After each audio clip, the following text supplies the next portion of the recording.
We thought we'd just basically do kind of a book club episode. I've got a bunch of books I pulled off the shelf, and I know you got a few, and I kind of skimmed through my Audible to see which ones that were the kind of the most important to call out, and just thought we'd kind of take it sort of category by category and talk through the ones that had the most impact on us, and just do quick little book reviews and move on from there. Hey, yo, we're up. We are back. They haven't kicked us off yet. Yes, no, we have not been deplatformed just yet for all of our crazy tech ideas. So it's good. Today, we're going to do something a little different for those of you that were looking for something explicitly tech focused.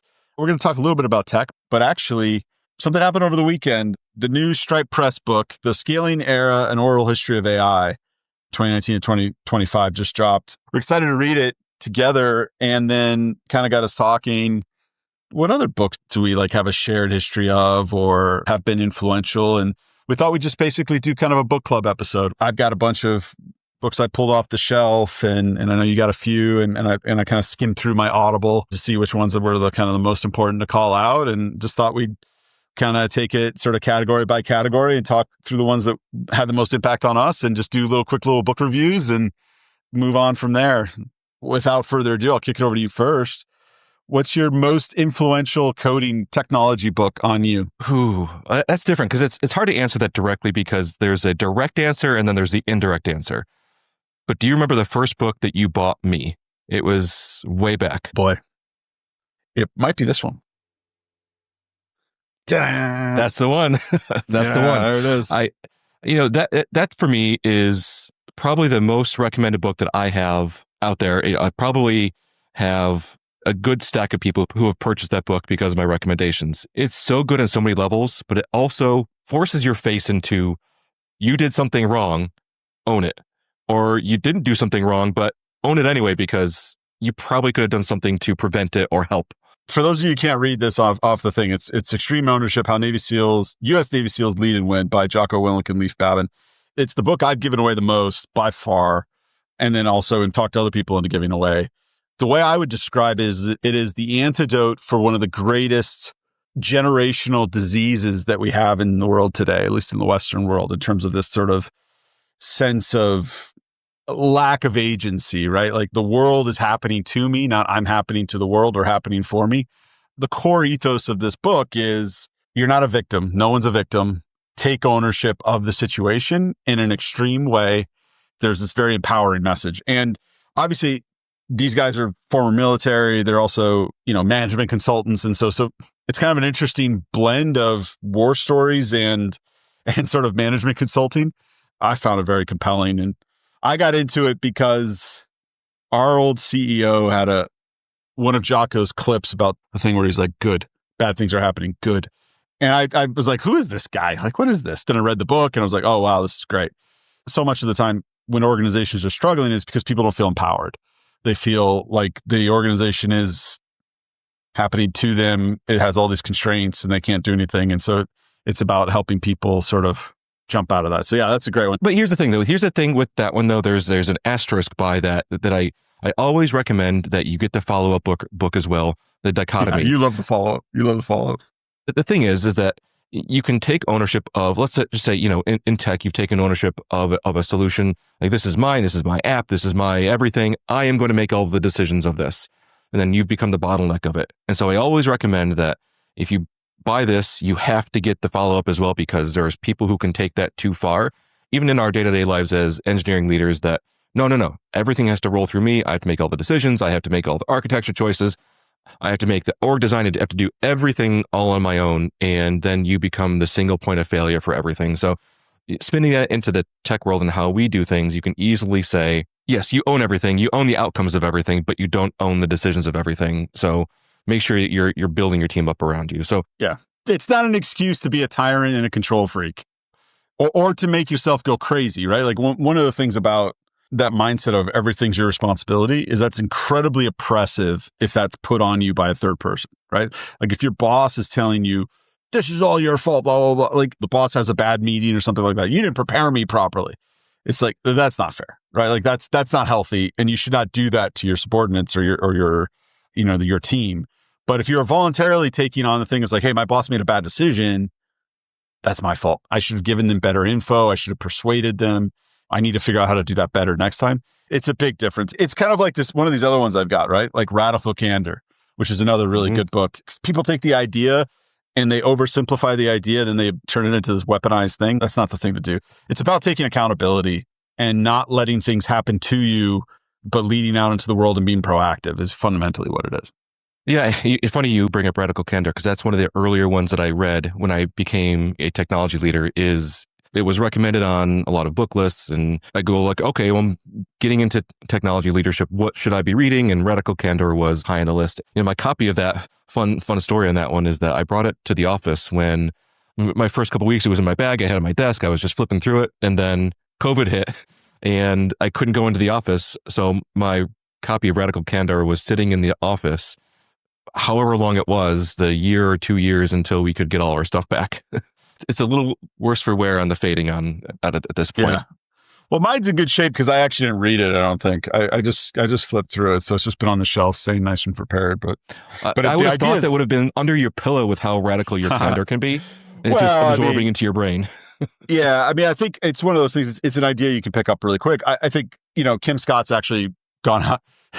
She's lamented how many people use her book as an excuse to be jerks. I think the fundamental point, if I was to put it in my words, of Radical Candor is it's similar to extreme ownership in the sense that it's an antidote for what ails our age. The point is, say the hard thing. Say it kindly, but say the hard thing. Like, have the real conversations with your team or your family or whomever. I think that's the real underlying meta point she's making. Whether she would agree with that or not, I'm not entirely sure, but that's what I took from it. It's really about having the hard conversations. And what's radical about that is that's not what people do today. They whitewash everything, they smooth it over, all those different things. And again, there's a difference between saying the really hard thing gently and not saying it. Yeah, there's that quadrant. The quadrant that she puts in there is super important to keep in the back of your mind as you're giving somebody feedback and considering how you're giving feedback. Am I being too nice to sugarcoat it and not give them the feedback that they need? You're actually being mean then. You're actually being rude. You could have given them that feedback, but you didn't. Then the other side of that perspective is you say exactly what's on your mind and you don't sugarcoat anything. And now they're just shutting you off and it's that's you're just being a jerk. Yeah. Yeah, you're just being a jerk. Now they've written you off because I don't want feedback anymore. Yeah, I mean, I'll say for myself, right? Like as I've become a father and my kid, our girls are roughly the same ages, and as they get old enough that you start to have more sophisticated conversations with them and correction and things like that. I mean, I've never been sort of wired to pull my punches, as it were, but the idea that so many people have that, well, I'm not going to call this issue out because I just don't want to be mean to them.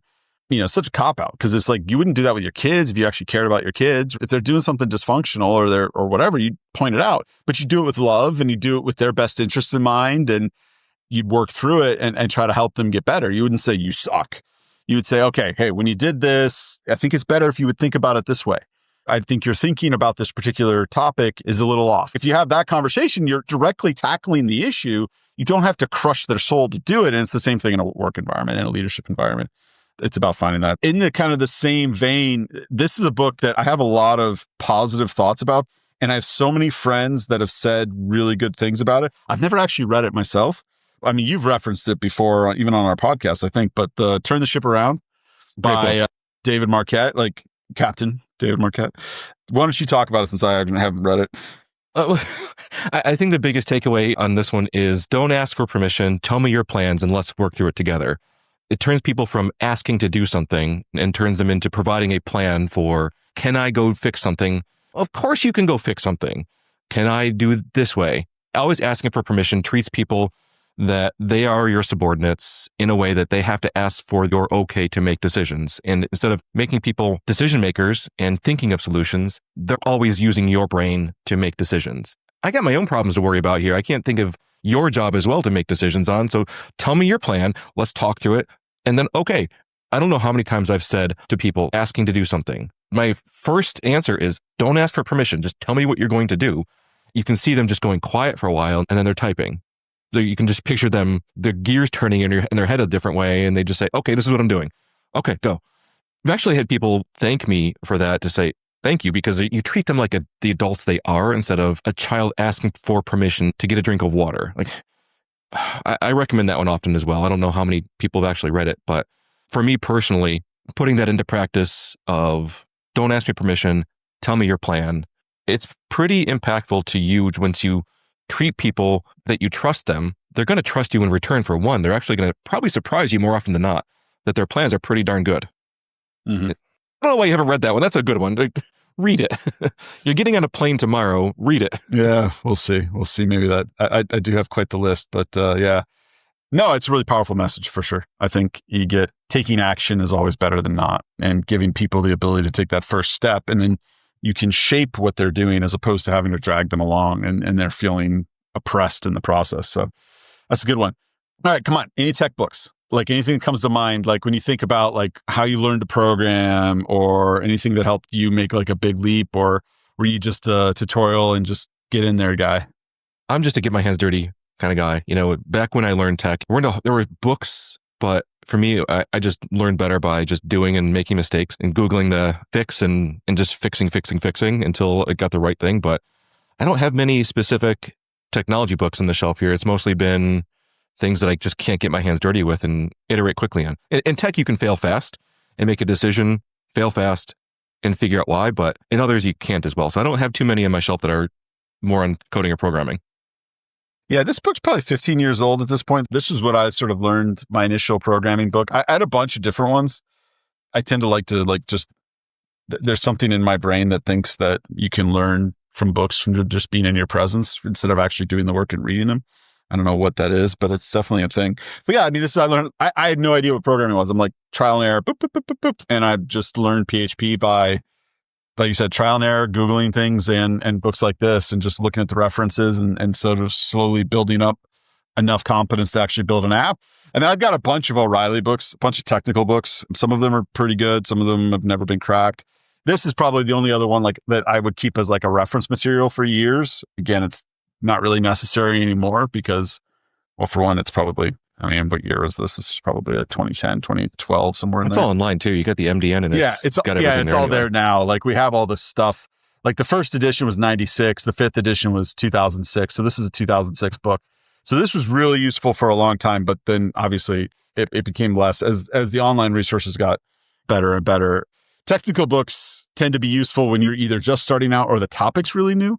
So there's some interesting stuff on the AI stuff where people sit down and there's a lot of content about AI out there, but it's also interesting to see, you know, maybe it's a journalist or a researcher or something that kind of sits down and writes something up. It can be interesting. It's funny. I'll just do a hard pivot into biographies are my favorite books, my favorite category of books to read, to learn things. Like I've read tons of George Washington biographies, none that I love, none that I would like recommend necessarily, but they were all really interesting. But there's two biographers in particular. They're probably the most famous of the last 50 years, but it's David McCullough and Walter Isaacson. This one kind of phenomenon that I'm not quite sure if it was on purpose or it was a secondary one, but like Isaacson did this technology history, like he did Einstein and then Jobs and then eventually Musk, right? Among other things. But in that process, he also published this book called The Innovators. This is the coolest book because I didn't go to school for computer science, right? Like I don't really understand how computers work. It's just like magic sand that we put electricity through. Like that's all I know. I know a little bit more than that, but not much. So this book, The Innovators, I think what happened is the same thing that happened with David McCullough. But David McCullough was researching, I think it was the John Adams book, which is phenomenal. It's just an amazing story and incredibly well written.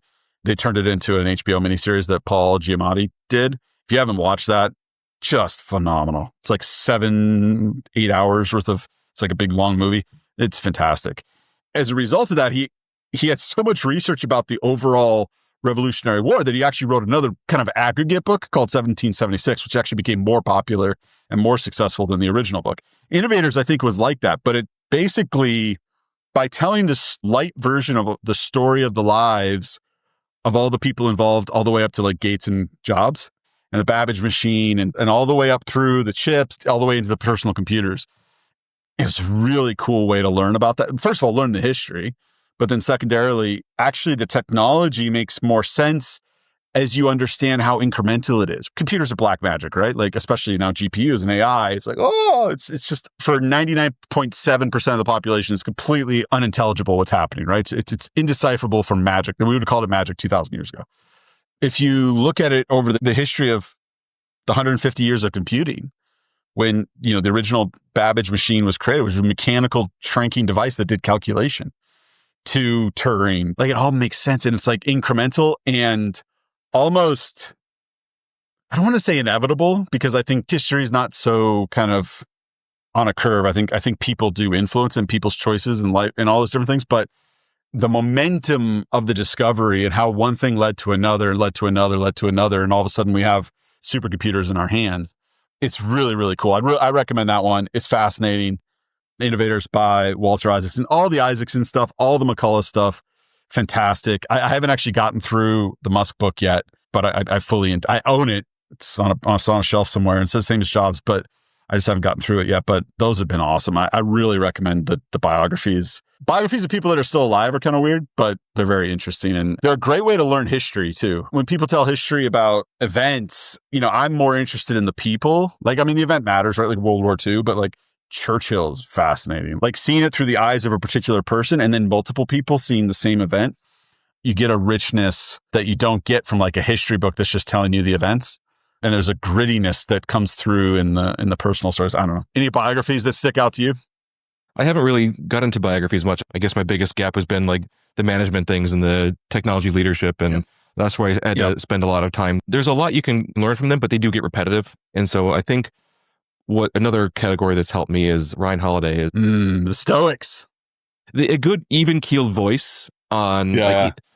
stuff goes crazy in technology. There's a lot of hard opinions, and people will make a big noise if they don't get their way, or if they want their design this way, or, hey, what prod's down, and people are panicking. And so like a lot more people could use to read some of those books to cool off a bit. It doesn't necessarily teach you entirely new concepts, but it helps you to cool yourself down. This is going to sound like I'm making fun of him or criticizing him. I'm not. He's got all these books and he's got all this following and all this stuff. He's like a religious guy who like puts out all these books that are just kind of extrapolating different books of the Bible or something like that. Because it's all based upon meditations. The whole thing is an extrapolation of meditations, which is awesome. He wouldn't deny that either, though, because he really does. Like I said, I don't think it's a bad thing. The meditations drum a lot. Yeah, I don't think it's a bad thing. Like Marcus Aurelius is not super accessible, right? Like, I mean, not to say and that it's hard. Like stupid, I've tried to read meditations, and it's very, it's not easy. You read little chunks at a time. Have no problem going through one of Ryan's books and just like, oh yeah, okay, managing large teams, and you can have a bad day and just got to cool off a little bit and just like, oh yeah, this is we're not just 21 work. Anymore with hours to sit down and really churn through Kant and Marcus Aurelius or Thomas Aquinas. That stuff takes some compute horsepower. As a dad and a startup entrepreneur, I don't have that to spare. So having somebody like Ryan who's kind of, again, I don't mean this in a negative way, who's like watering it down so it's easier and more accessible is actually, I appreciate it. Like, it's great. Like every once in a while, I'll read a little bit of meditations, just like, but it would be like trying to pick up the Bible and read it in Greek. Like, yeah, that's the richest way to do it. But like, you're not going to get through it though. You're just not. It's so tough. It could be an entryway to get to some of the more difficult books in that category, but that's probably something that people just don't think through. And they say like, how do you stay so chill and cool through these things? I actually had somebody ask me that exact thing. Like, how do you keep so calm when it's so chaotic like that? It's like, well, first off, what you don't see behind the Zoom is me going nuts. Very well because he's losing his mind. Losing my mind, but outward is something that's it's practiced and trained so that you have this perception of calmness when the shit's hitting the fan. Otherwise, you're not going to get any work done. I mean, that's just for anybody. It's not helpful. It's not helpful. It's same. I'm a spaz most of the time, and then when things are actually really stressful, I have a weird psychotic calm that comes over me. I shouldn't say that out loud, but I did. Along those lines, the Genghis Khan and the Making of the Modern World, it's fascinating. Jack Weatherford, it's about, 5 to 10 years old at this point. Fascinating book. Very, very, very interesting. First of all, the phenomenon of how he kind of rose to power, how their style of warfare was so radically different and how they were just able to sweep across the world and how it influenced Europe. Europe kind of touched the East and then got all of this knowledge and all of this stimulation essentially from that. And then it was able to mix with the cultural elements that it already had and have this explosion of productivity and scientific advancement and all those different things. So it's just really interesting. I recommend that one a lot. And then in terms of business books, I have a couple of good oldies here. One I talk about more than the other, but actually it's funny. Probably the smartest kid I've ever known, a friend from high school, was talking to me about this one the other day. Like we were just talking and I haven't talked to him in a while. And he brought it up. Like, this thing's a classic, man. Good to Great by Jim Collins. I remember this is probably the first business book I ever read, if I had to guess, right back in the 90s. I might have still been in high school or maybe college.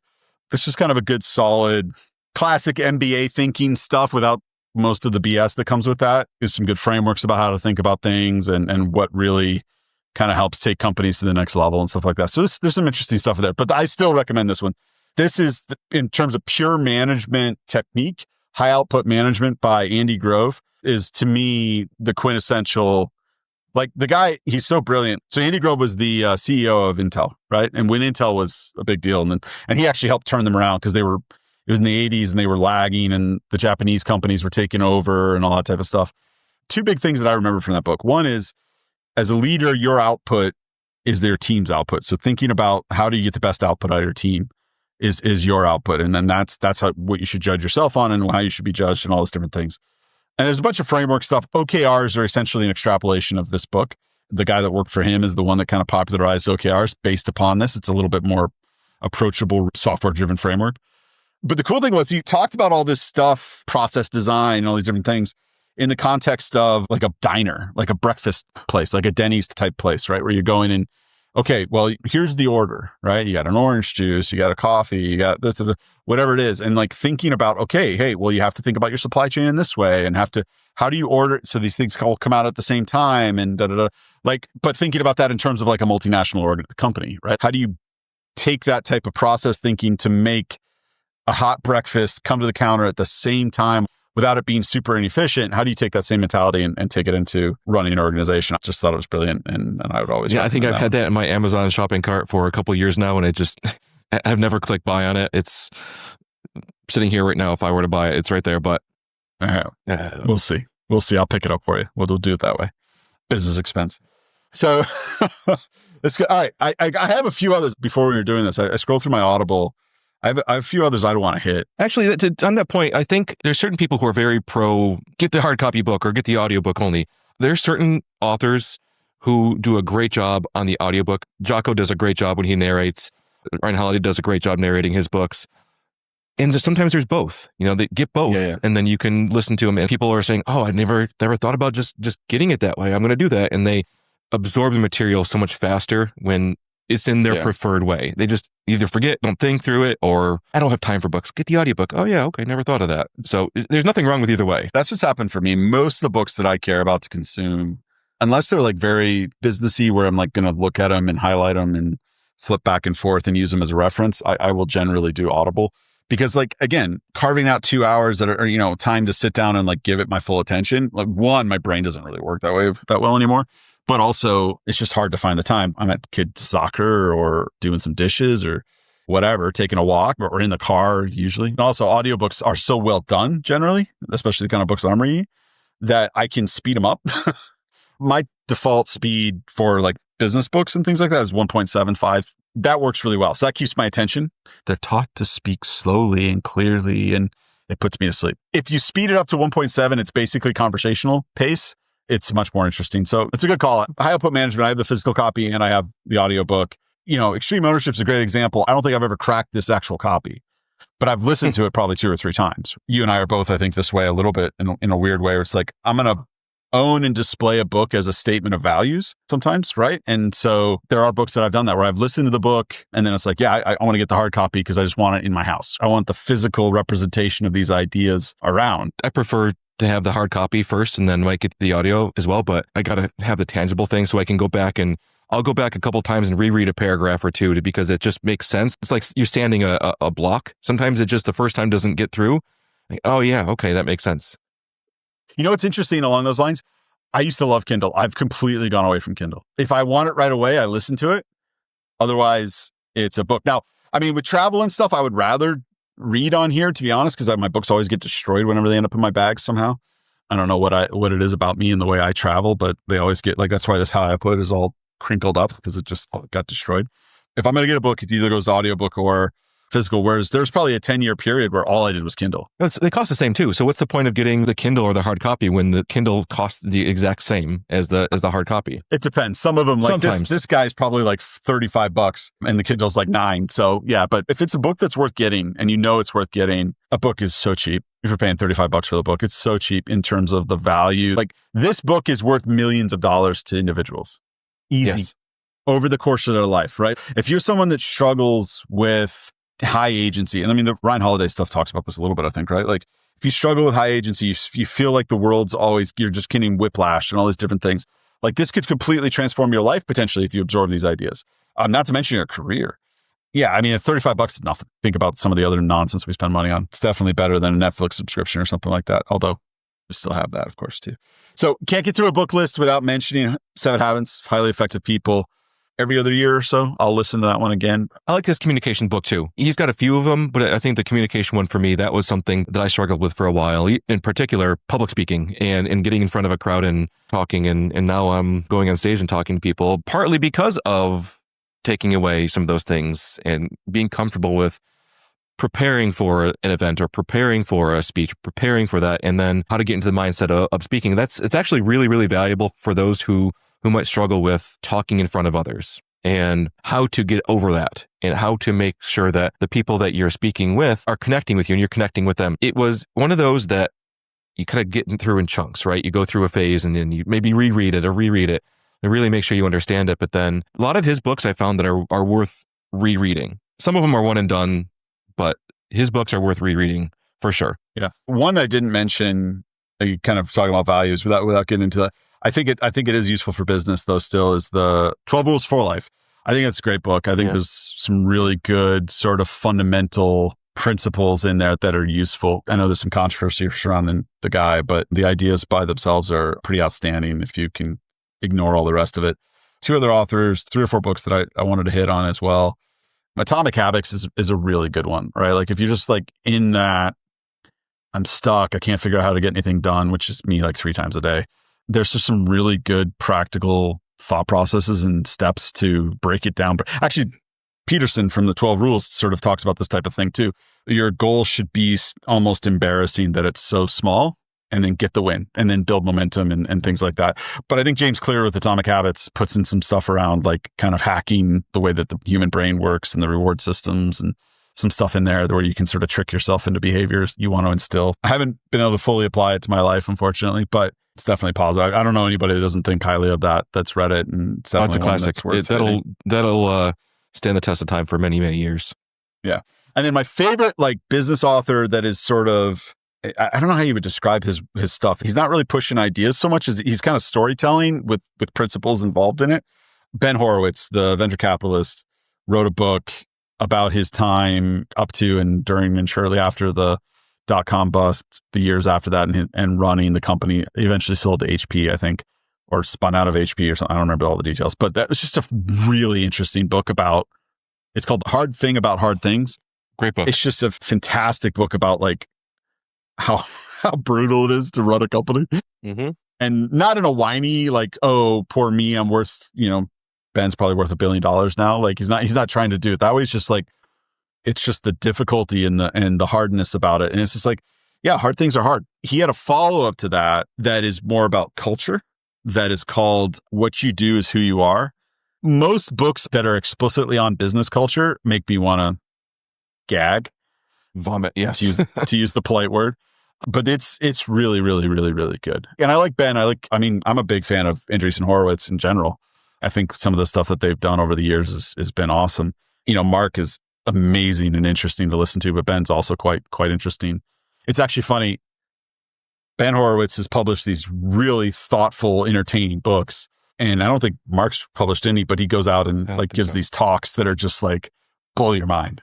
Right. And so like they're interesting guys. And it's funny how they come in pairs too, right? Like you've got those 2 guys are partnered up doing their thing. And then you've got the guys in Chicago.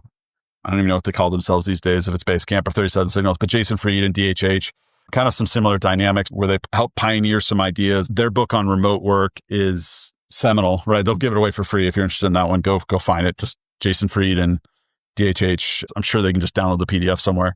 Those are really good. Those guys think very deeply about how to do work and what's the right way to run a culture. They're not a big blow it up and sell it guys. They're building a great business and they want the company to operate the way they believe in and the best way for the employees and for their customers and things like that. So that those are really interesting books. And then the only other last one was the High Growth Handbook.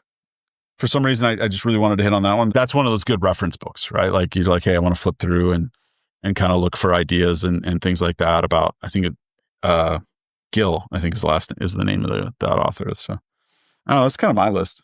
Oh, actually, this Truman McCall. So I didn't really talk too much about McCall. This is actually really good too. I'm not a huge fan of Truman, just from a historical standpoint, but this book was very interesting. I'll tell you what, put a good face on the guy and like made him as likable and interesting as possible. I'd recommend all those ones. I tried to read the one in about the guys in Paris from McCullough. That wasn't as interesting to me, but he's done some really cool stuff. I don't know. What else? I think we hit on the main ones. Any sort of like fiction or novels that, obviously we don't need to go into like English class where we would talk about, we're going to talk about Dostoevsky and Shakespeare and all those things, but like anything from the fiction side that that's had a big impact on you? This one kind of bridges the two together. You mentioned before about how computers work and how computers operate. Behind me here, there's the three-body problem. And in that book, it's actually they describe holding up cards, how a computer actually works under the hood, because it's either a binary system at first and how they evolve this calculator and how using a vast amount of, I won't spoil it, vast amount of things will recreate a computer operating system and a big decision engine. But it kind of shows how a computer system would evolve over lots of time. And how it goes from this very simple calculations that you would like on off to now these multiple switches and how they're calculating to solve the three-body problem. So it was a good way of like, oh yeah, okay, this makes sense of how a computer does operate, how some of these CPUs work and how, and maybe not GPUs, but how these chain together into multiple units of decisions, how you can run a calculator off of it. So actually that was pretty interesting to me. Cool. And how they describe it using things. I'm not going to ruin it if anybody's reading it, but no, I enjoyed that one. I saw the show. It must not be too related because I don't remember that being anything like that being in the show. It was in there, but not as much as they just go into detail in the book. It's definitely in there though. Okay, cool. Sweet. What else? Any other fiction that jumps to mind as being like impactful? So many, but I mean, yeah. The only one that kind of touches sort of this personal development, like get better at leadership or in your life one for me, beyond, like, again, if we're staying relatively modern, like if we wanted to go back into the 1800s or even the early 20th century, get into Tolkien and C.S. Lewis and stuff like that. The Alchemist is a big one for me. It's just a really powerful, simple story. The core underlying idea is essentially if you set your purpose and you set your intention, essentially the universe aligns to try to give it to you. It's a great story for like young people, right? Like you're getting ready to graduate high school or college or something like that, about to start kind of go out into your life. Obviously, it doesn't try to say that everything's easy, but there is the kind of reticular activating system of things, right? Like I was like, I just bought a red car, so now I see red cars everywhere, and sort of how that applies to your life. And you can point your intention and get your bearing, then things tend to just happen for you. It's pretty cool. So I've always liked that one. In terms of the ideas, that's the only one that comes to mind immediately on ideas. And my English teacher will be happy. Did my first book report, but it was oral book report, of course. But, of course. She's still mad at me. She still gives me a hard time. All right, cool. Well, thanks everybody for sticking with us. Hopefully this was interesting. Let us know if there's any books you want to recommend that we give a shout to or that we check out ourselves. Please let us know. Love to hear about it. And otherwise, good luck in your talk this week, and we'll talk soon. Cheers. See you.